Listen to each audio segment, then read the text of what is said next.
Hi aspirants, இன்னைக்கு நான் பார்க்க போற செய்தி வந்து டிஎன்பிஎஸ்சி ஆஸ்பிரண்ட்ஸ்க்கு ரொம்பவே முக்கியமான ஒரு செய்தி.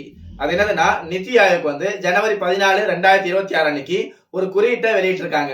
அந்த குறியீடு என்னதுன்னா இபிஐ, அதாவது எக்ஸ்போர்ட் ப்ரிப்பேர்ட்னஸ் இண்டெக்ஸ், ஏற்றுமதி தயார்நிலை குறியீடு.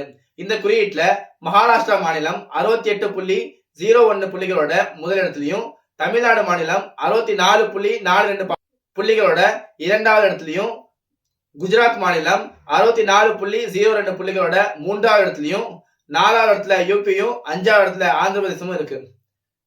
சிறிய மாநிலங்கள் மற்றும் யூனியன் பிரதேசங்களோட பட்டியல உத்தரகாண்ட் ஃபர்ஸ்ட்லயும், மாவட்டங்கள் அளவுல ஜாம்நகர் வந்து முதலிடத்திலையும் இருக்கு. இந்த ஒரு நியூஸ் டிஎன்பிஎஸ்சி ஆஸ்பிரண்ட்ஸ்க்கு ரொம்பவே முக்கியமான நியூஸ். பொதுவா இந்த மாதிரி குறியீடுகளை அதிகமா டிஎன்பிஎஸ்சி எக்ஸாம்ல கேட்பாங்க. சோ மாணவர்கள் இதை நல்லா நோட் பண்ணி வச்சுக்கோங்க. இந்த மாதிரி வீடியோ உங்களுக்கு பிடிச்சிருந்துச்சுன்னா லைக் பண்ணுங்க. உங்களுடைய ஃப்ரெண்ட்ஸ் ஆர் ஃபேமிலி மெம்பர்ஸ் யாராச்சும் டிஎன்பிஎஸ்சி ப்ரிப்பேர் பண்றாங்கன்னா அவங்களுக்கு இந்த வீடியோ ஷேர் பண்ணுங்க. பை.